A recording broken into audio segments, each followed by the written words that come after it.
Hello viewer, Android apps ডেভেলপমেন্টে আপনাদের সবাইকে স্বাগতম। আমি মোহাম্মদ ওয়াইজিদ বোস্তামি। আমি আজকে দেখাবো যে অ্যান্ড্রয়েডের যে টোস্ট আছে সেই টোস্ট সম্বন্ধে আমি বিস্তারিত আলোচনা করব। আর আসলে টোস্ট কি সেটা আগে বলে নিই। টোস্ট আসলে আমরা একটা মেসেজ কিভাবে ইউজারকে দেখাতে পারি, সেটা মাধ্যমে একটা ডিফল্ট ক্লাস তৈরি করা আছে অ্যান্ড্রয়েডের, সেটা আছে টোস্ট। সেই টোস্টের মাধ্যমে আমরা সেটাকে দেখাতে পারি। এখন চলুন সরাসরি প্র্যাকটিক্যালি সেটা আমরা দেখে নেব। তো প্র্যাকটিক্যালে চলে যাওয়ার জন্য সরাসরি অ্যান্ড্রয়েড স্টুডিওতে চলে যাবো। অ্যান্ড্রয়েড স্টুডিওতে গিয়ে একটা ক্লাস একটা অ্যাপ্লিকেশন আমি তৈরি করে রাখছি অলরেডি। একটা বাটন সেখানে ক্লিক একটা বাটন রাখছি, যেখানে একটা বাটনটা ক্লিক করলেই একটা টোস্ট শো করবে, একটা মেসেজ দেখাবে। সেই মেসেজটা বাটনে একটা আইডি দিয়ে রাখছি এবং বাটনের সাইজ এবং বাটনের টেক্সটটা দিয়ে রাখছি এবং লিনিয়ার লেআউট ইউজ করতেছি এবং গ্র্যাভিটি সেন্টার দিয়ে রাখছি। তো এখন সেটা জাভা ফাইল থেকে অ্যাক্সেস করবো। সেটা জাভা ফাইল থেকে অ্যাক্সেস করার জন্য আমরা প্রাইভেট এটা বাটন যে ক্লাসটা আছে সেই আমরা বাটন ক্লাসটাকে আমরা ইম্পোর্ট করে নিলাম। এখন এই বাটনটাকে আমরা ফাইন্ড করে নেব। Button button equal to find view ID R dot ID dot button on. Button অনকে আমরা ফাইন্ড করে নিলাম। এখন এই বাটন অনের সাথে একটা লিসেনার অ্যাড করব। Button dot set on click listener, new on click listener. এখন এখানে একটা সাপোজ আমরা সাধারণতভাবে যেভাবে শো করি সেটা হলো টোস্ট ডট মেক টেস্ট। এখানে একটা application content get application content, অর্থাৎ আমরা যে অ্যাপ্লিকেশন যে অ্যাক্টিভিটিতে বা মেসেজটা শো করাতে চাই সেই সেজন্য সেই অ্যাপ্লিকেশনের কনটেক্সটটা নিয়ে নেবে। এখানে একটা মেসেজ দিয়ে দেবো আমরা এখানে, যে আমরা কি মেসেজটা এখানে লিখতে চাই। Suppose simple simple toast message.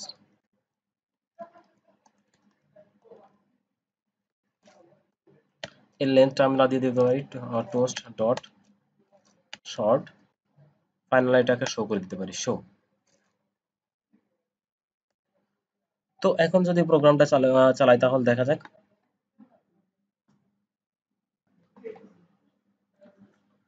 তো এখন যদি এই বাটনটাতে আমরা যদি ক্লিক করি তাহলে দেখতে পাচ্ছেন সিম্পল টোস্ট মেসেজ একটা মেসেজ শো করতেছে এবং মেসেজের পজিশনটা ছিল কিন্তু এইখানে। এখন আমরা এই পজিশনটাকে আমরা নিজেরা একটু মডিফাইও করতে পারি। এটা আমাদের রাইটস আছে। এই টোস্ট যে টোস্টের ক্লাস আছে সেটাকে আমাদের দিয়েছে, সেটা আমরা পরিবর্তন করতে পারবো। সেজন্য আমরা টোস্ট ক্লাসটাকে আমরা সরাসরি এখানে শো করব না, শো না করে একটা সেমিকোলন দেব এবং টোস্টার যে ক্লাসটা আছে সেই ক্লাসটার একটা অবজেক্ট আমরা তৈরি করে নেব। টোস্ট টোস্ট নামে একটা অবজেক্ট তৈরি করে নিলাম। এখন এই টোস্টার যে অন্য একটা প্রপার্টি আছে, অন্য যেগুলো যে প্রপার্টি গুলো আছে আমরা সেগুলো ইউজ করতে পারি। সাপোজ আমরা যে টোস্টের সাথে টোস্টের যে অবজেক্টটা ক্রিয়েট করে রাখছিলাম সেই অবজেক্টের মাধ্যমে টোস্ট ডট এর একটা গ্রাভিটি সেট করে দিতে পারি, অর্থাৎ set gravity set gravity set করে দিতে পারি, অর্থাৎ কোন জায়গাতে শো করবে সেজন্য। তো সেট গ্রাভিটিতে আমরা এখানে gravity gravity gravity dot end use করতে পারি, টপ ইউজ করতে পারি, বটম ইউজ করতে পারি। সাপোজ আমি যদি টপ ইউজ করি, সেক্ষেত্রে দেখেন টপ যদি ইউজ করি সেক্ষেত্রে এখন দেখতে পাচ্ছেন যে এখানে এর একটা ইন্ট ইন্ট এক্স অফসেটস আছে এবং ওয়াই অফসেটস আছে, অর্থাৎ কোন পজিশনে এটা শো করাবে সেটা। সাপোজ আমি যদি 00 দিয়ে দিই, পজিশনটা 00 দিয়ে দিই, তাহলে টপে 00 পজিশনে এটা শো করাবে, শো করবে। এজন্য আমরা শো মেথডটিকে আমরা কিন্তু কল দিতে হবে, তা নাহলে কিন্তু শো করবে না। সেজন্য আমরা ফাইনালি টোস্টটাকে শো করব ডট শো মেথডের মাধ্যমে। এখন যদি প্রোগ্রামটা রান করি তাহলে দেখি।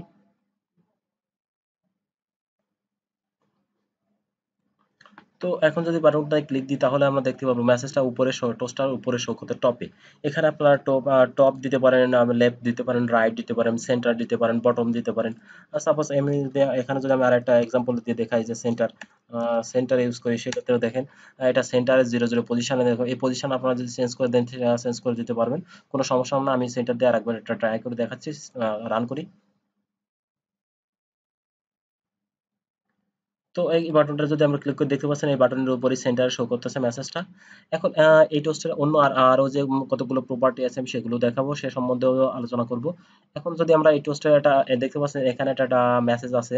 আমি যদি পাশাপাশি আরেকটা মেসেজ শো করে দিতে রিপ্লেস মতো করে দিতে চাই, সেক্ষেত্রে আমরা পারবো। সেটাও toast dot set text set text, toast dot set text. এখানে আমরা টেক্সটটা সেট করে দিতে পারো যে চেঞ্জ, CHNGE, চেঞ্জ। এখন যদি প্রোগ্রামটা রান করি তাহলে দেখেন। তো এখন যদি এটা ক্লিক করি তাহলে দেখতে পাচ্ছেন চেঞ্জটা শো করতেছে, কারণ আমরা পরবর্তীতে সেট করে দিয়েছি। তো এই চেঞ্জটুকু যদি আমরা উঠাই দিই সেটাও পারবো। এখন যদি আমরা এর যে গ্র্যাভিটি অর্থাৎ ডিউরেশন কতটুকু আছে সেটাও যদি জানতে চাই, সেটাও আমরা পারবো। সেটা করার জন্য আমরা একটা টেক্সট ফাইল নেব, সে টেক্সট ফাইলে যেটা মেসেজটা শো করবে। সাপোজ আমি যদি এখানে একটা টেক্সট ভিউ নিই, ম্যাচ প্যারেন্ট wrap content। এখন সাপোজ এখানে তোমরা বলে দিতে হবে টেক্সট সাইজটা, বলে দিতে হবে টেক্সট সাইজ সাপোজ আমি 25 এসপি দিলাম। এখন এর মধ্যে আমাদের ডিউরেশনটা কত আছে সেটা দেখাবে। এর জন্য একটা আইডি দিতে হবে। আইডি আইডি দিলাম টেক্সট আইডি, সিম্পল টেক্সট দিলাম আইডি, এবং এই আইডিকে ফাইন্ড করে নেব আমরা ক্লাস থেকে একটা বাটন প্রাইভেট টেক্সট ভিউ কে আমরা ফাইন্ড করে নেব। টেক্সট ভিউ টি দিলাম। এখন এই টি কে আমরা আবার ফাইন্ড করে নিতে হবে, t equal to find view by ID R dot ID dot text. আমরা কি দিছিলাম নামটা একটু দেখে নিই, টেক্সট। কন্ট্রোল সি দিয়ে কপি করলাম, এখন কন্ট্রোল ভি দিয়ে এটা পেস্ট করে দিলাম। তো এখন যদি আমরা এর ডিউরেশনটা শর্টের ডিউরেশনটা কত সেটা জানতে চাই, সেক্ষেত্রে আমরা সেটা পেয়ে যাব। সেটা কিভাবে করতে হবে, t text t equal to t dot set text. আমরা এই টেক্সটের ভিতরে আমরা মেসেজটা আমরা পেয়ে যাবো যে সেখানে কত দেওয়া আছে, plus toast dot gate duration. এখন এটা একটা ইরর শো করতেছে, বিকজ কারণটা হলো এখানে একটা ইন্টিজার, এটা যেহেতু একটা ইন্টিজার ভ্যালু রিটার্ন করে, সেজন্য আমরা একটা কাস্টিং করে দেব।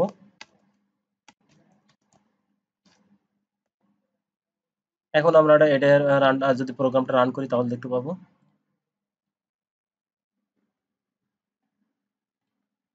তো বাটনটা যদি ক্লিক করে দেখতে পাচ্ছেন এখানে জিরো শো করতেছে, তার মানে আমরা এখানে জিরো অর্থাৎ শর্টের লেন্থ শর্ট ইকুয়াল টু আসলে জিরো, এই জন্য জিরো শো করতেছে। যদি লং দিতাম তাহলে ওয়ান শো করতো। তো এখন আরেকটি বিষয় আরো, আপনি এখানে ইয়ে করতে পারবেন, সেট টেক্সটও সেট করে দিতে পারবেন, যেটা আমি দেখিয়েছি। এখন গেট ডিউরেশন করতে পারবেন, গেট ডিউরেশন করেছি, সেট ডিউরেশন করতে পারবেন। এখানে আপনি করে নিবেন সেগুলো। আমি আরেকটি ইম্পর্টেন্ট বিষয় সেটা দেখাবো, যে আমরা এই টেক্সটকে অনেক সময় কন্ডিশনাল দিয়ে সেটাকে ক্যান্সেল করে দিতে পারি। এমনি সরাসরি ক্যান্সেলও করতে পারবো এবং কন্ডিশনাল মাধ্যমেও ক্যান্সেল করতে পারবো, যাতে একটা টোস্টটা শো করে না করে। সেজন্য আমি কন্ডিশনাল মাধ্যমে একটু করি, তাহলে আপনাদের একটু কঠিনটা বুঝতে সুবিধা হবে। সাপোজ এখানে যদি কোনো একটা কন্ডিশন দিই এবং কন্ডিশনটা যদি ট্রু হয়, সেই অনুযায়ী তখন আমরা কি করবো, একটা টোস্টটা আমরা শো করাবো না। তখন আমরা এখানে আসলে এখানে কন্ডিশনটা ট্রু হবে, TRUE ট্রু। এখন এখানে আমরা শো করাবো না, এই জন্য টোস্ট ডট ক্যান্সেল। ক্যান্সেল যে মেথডটা আছে এটা ইউজ করলে এই টোস্টটা আসলে শর্ত সাপেক্ষে যদি ট্রু হয়ে যায় সেক্ষেত্রে এই টোস্টটা শো করবে না, আর যদি ফলস হয়ে যায় সেক্ষেত্রে শো করবে। সাপোজ ইলসটাও আমরা দিয়ে দিই, ইলস দিয়ে দিলে টোস্টটা আসলে শো করবে এই কন্ডিশনটা, কন্ট্রোল এক্স। এখন যদি প্রোগ্রামটা রান করি তাহলে দেখা যাক।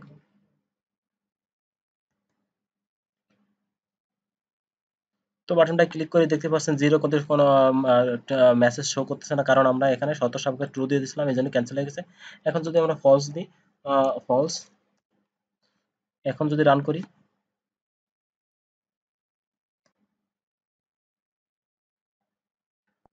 দেখতে পাচ্ছেন একটা মেসেজটা শো করতেছে, কারণ আমরা এখানে ফলস হয়ে গেছে এই জন্য কাজ করতেছে। তো আশা করি বুঝতে পারছেন যে এই টোস্ট আমরা বিভিন্নভাবে ইউজ করতে পারি।